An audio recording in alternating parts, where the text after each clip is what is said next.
Abisian for her a Kintu TV and some pebby opposite to us from Biano, non services away to Kintu TV.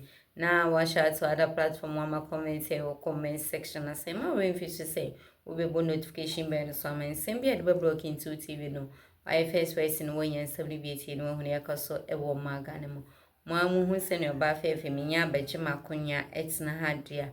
No, memoon summer, chugu, and I'm a day bro. Na oswenye bi ese no ho ne ekoso ewo wiase afana ene Ghana afanenam nsem bebre na na ekoso na yebekwa kopiem ewo eye Abronye DC akache ene kopiem wo eye Abronye DC akache den sama Abronye edi tudwa ne ebusiafo ese weni ensese ye kacho ne debian kacho sese metin sam ni se ya eya mempese me waste time anansa mesomre eno ansem weni dim na waka me ho na me no miennuane yakwaje nsam no nchiri mu ye ankasa ye wia na ewo bia ne so yasan so aba bedu ho enkomo nsam bebre the NPP faithfuls dodo na agire ho ana omonti ase looking at the margin of defeat. Now, after the defeat, SMP ne nipa bi eka ede efa enwoma lead to such a massive defeat. A be attribute to the fact to the flag bearer party no that edine ekodi animo the religious background, the ethnic background and all those and someone can ya na baseless because it lacked facts and evidence said they be a canon. Chairman Kwambafo Yadodo na friend Abronye, the Bro regional chairman of the NPP. Eba Bontin, Ebe can sem because chairman the Okasa na Okasa with fact. Ebe steti, and your man no bear factors leading to that defeat. Cite food soldiers, party food soldiers neglect, party grassroots neglect.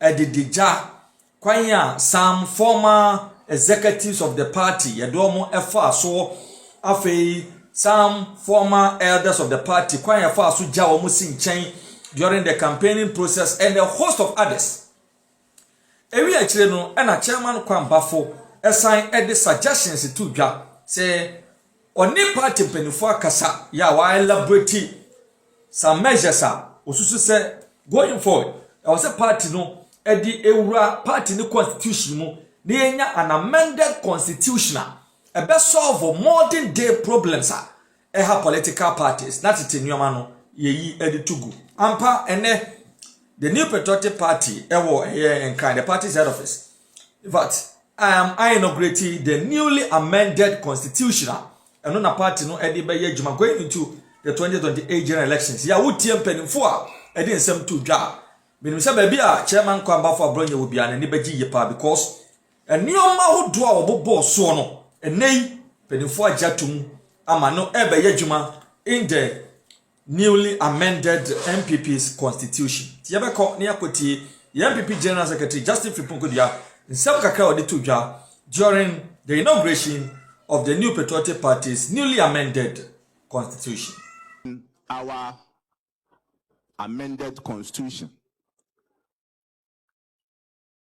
Mr. Chairman, I'll start with a quote from one of the most revered political activists in the history of America by name Helen Keller, who once said that the character can only be developed not in quiet and ease times, but however it is through numerous experiences of trials and suffering that the soul is strengthened, vision cleared, ambition aspired, and success achieved. In our political circle, as a party, we have been in great height before, and one can say that currently we are at our low moments. But it's part of our body politics. Sometimes it does not necessarily matter how you fall, but the most important thing is when and how you get up.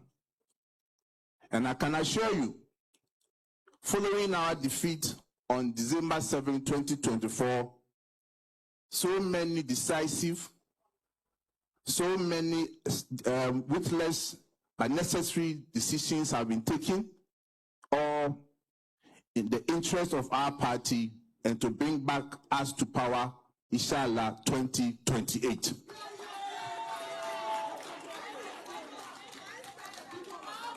Mr. Chairman, what we are witnessing today is a well thought out strategy and part of our reorganization as a party.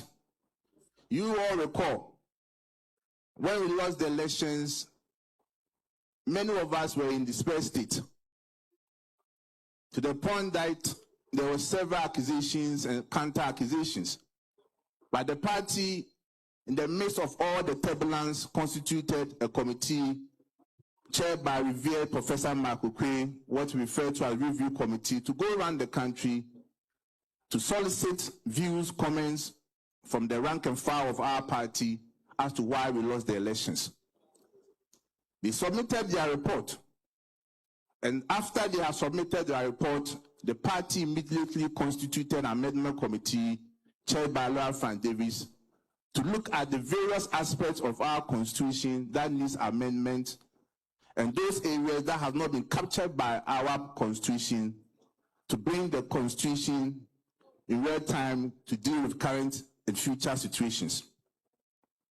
Mr. Chairman, I'm proud to say that many of the issues which in one way or the other culminated in our loss on December 7, 2024 has been addressed in this amended constitution.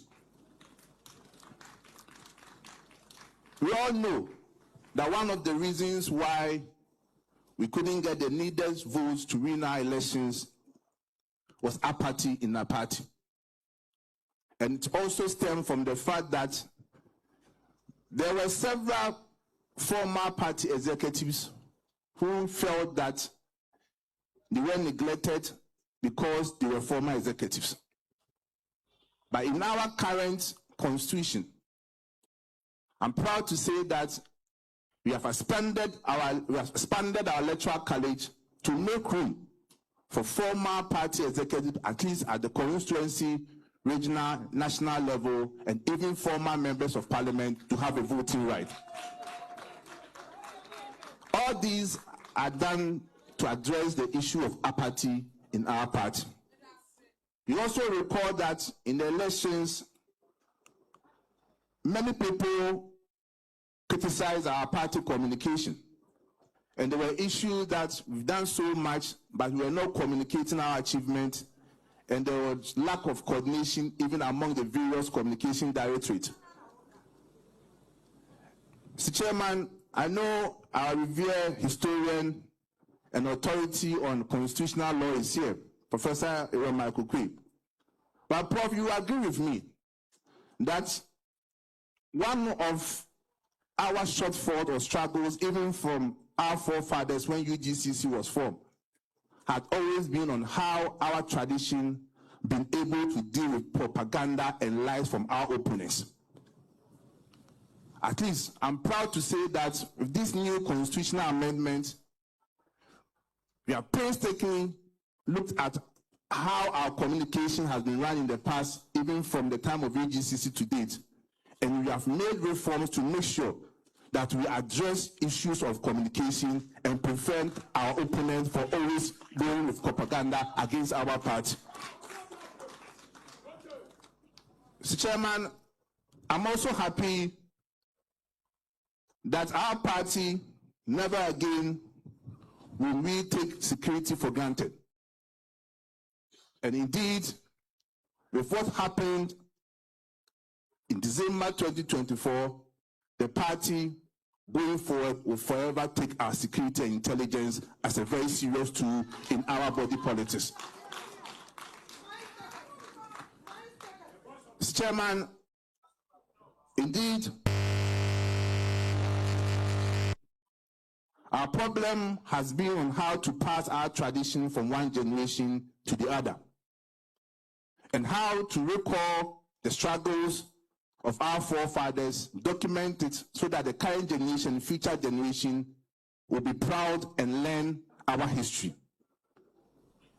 As part of our reorganization, the party has established what's referred to as the Patriotic Institute.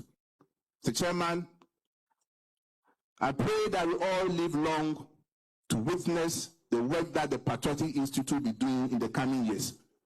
And I can tell you that we are going to have committed young men and women who understand our tradition and will be ready to defend and work for our tradition. Mr. Chairman, I wish I could have taken my seat. But however, since we are talking about issues of constitution, rule of law, and democracy, I cannot take my seat without making comments on what has happened. Gave the NDC an overwhelming mandate in both presidential and parliamentary elections on December 7, 2024.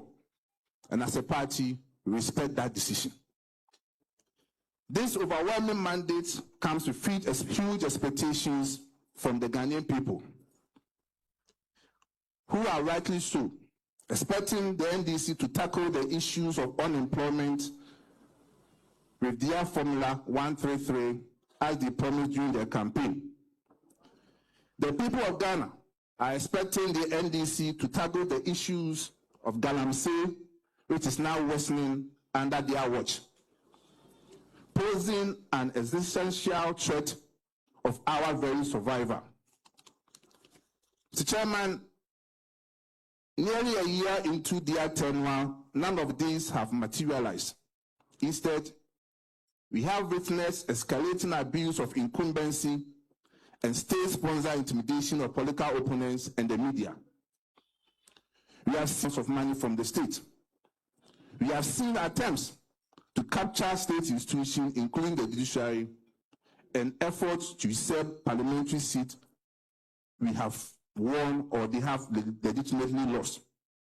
Unfortunately, the judiciary, which is supposed to be the last vanguard of rule of law, has suddenly been captured by the executive, particularly after the unlawful removal of the Chief Justice, Her Ladyship Justice Araba Tokono.